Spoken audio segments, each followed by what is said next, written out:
Sekarang terdapat definisi ya. Jadi misalkan suatu transformasi balikannya itu adalah transformasi itu sendiri, ya. Ya, transformasi balikannya adalah transformasi itu sendiri, maka dia dinamakan sebagai suatu involusi. Contohnya tadi adalah pencerminan, ya. Nah, di sisi lain, misalkan T dan S itu transformasi, maka T dan S ya tadi dijamin mempunyai transformasi balikan sendiri-sendiri ya. Misalkan T itu transformasi balikannya T inverse, kemudian S transformasi balikannya adalah S inverse, maka komposisi transformasi dari T dan S ya, atau perkalian hasil kali TS, T bundaran S itu nanti juga merupakan suatu transformasi. Ini sudah dibahas ketika di bab hasil kali transformasi ya. Sehingga karena ini T bundaran S adalah suatu transformasi, maka dia akan mempunyai balikan, yaitu siapa? T bundaran S T bundaran S inverse, begitu ya. Ya, seperti lambangnya itu. Nah, di sini menjadi suatu teorema yang keempat, yaitu bila T dan S itu transformasi, maka nantinya T bundaran S T bundaran S inverse ya, itu akan sama atau transformasi balikan dari T bundaran S ya, itu adalah S inverse bundaran T inverse. Nah, ini kita tunjukkan buktinya. Nah, kita punya ini. Mengapa? Karena T bundaran S ini transformasi, maka dijamin punya inverse, yaitu T bundaran S inverse ya, yang perkaliannya nanti menghasilkan transformasi identitas I, begitu ya. Di sisi lain, kalau di sini kita coba komposisikan S inverse dengan T inverse, kemudian dikalikan dengan T bundaran S, begitu ya. Hasil kalinya menjadi apa? Nah, di sini karena berlaku asosiatif, maka kurungnya bisa kita jadikan satu di sini ya. Kita kumpulkan T inverse dengan T, kita kalikan di sini. Nah, T inverse bundaran T itu kan I, begitu ya. Nah, karena kalikan I, maka tinggal S inverse bundaran S, yang tak lain adalah I itu sendiri ya. Jadi di sini kita punya dua. Ini yang bawah hasilnya I, yang atas juga hasilnya I juga ya. Nah, jadi ada ini ya, ini apakah sama? Ini dan ini apakah sama? Ya, tentunya sama, karena tadi sudah dijamin bahwa suatu transformasi hanya memiliki satu balikan saja, begitu ya. Maka T bundaran S inverse sama dengan T inverse S inverse bundaran T inverse. Terbukti ya. Jadi di sini balikan hasil kali transformasi adalah hasil kali dari balikan-balikan transformasi dengan urutan yang terbalik. Jadi ini S-nya di belakang, ini S-nya di depan, T-nya di depan, T-nya di belakang. Baik, itu untuk teorema yang keempat. Selanjutnya kita berikan contoh ya. Misalkan pada sebuah sistem ortogonal itu ada garis G didefinisikan sebagai Y sama dengan X, dan garis H Y sama dengan 0. Diminta menentukan titik P sehingga MHMG dari titik P itu sama dengan titik R ya, dengan koordinatnya R 2,7.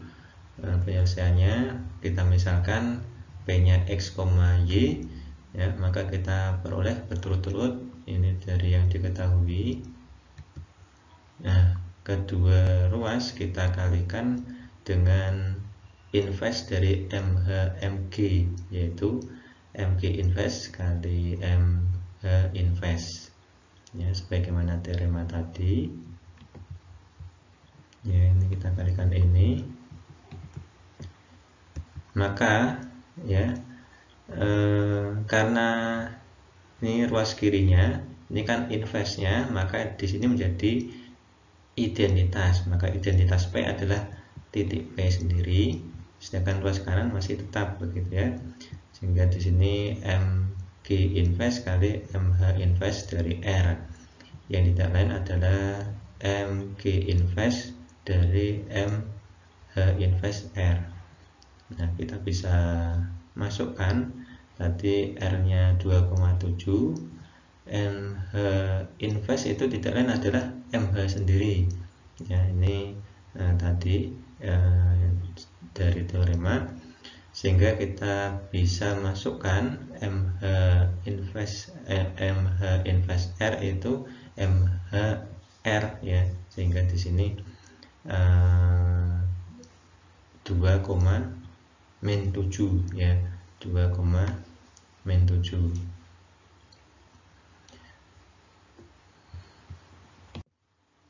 Ya, mengapa 2,-7? Karena MH tadi ini kan Y sama dengan 0 ya.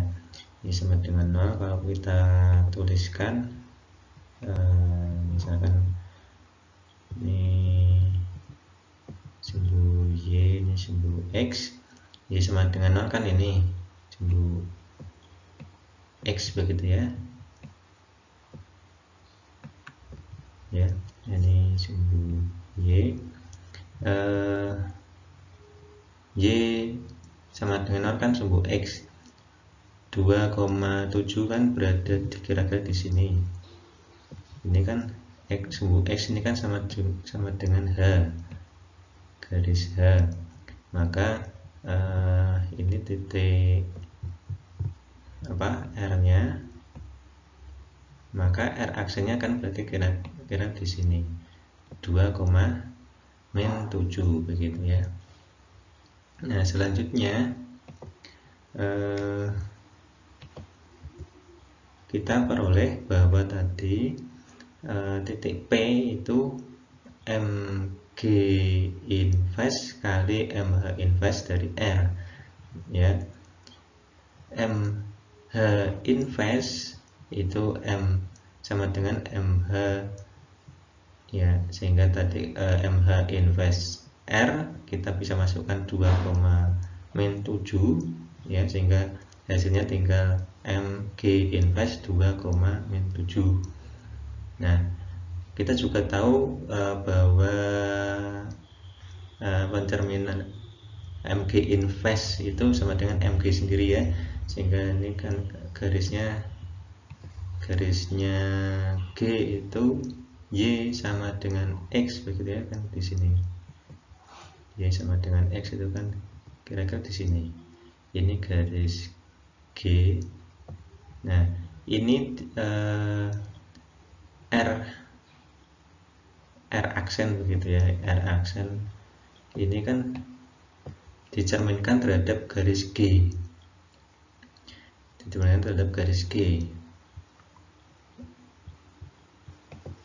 sehingga ini menjadi ini tadi ya, MG invest itu sama dengan MG sendiri. Ini 2,-7 dicerminkan terhadap garis G ya, ini atau R aksen 2,-7 dicerminkan terhadap garis G, sehingga hasilnya ya di sana, kira-kira di situ, kira-kira di sini, atau -7,2 begitu ya. Ini adalah R double aksen atau titik P.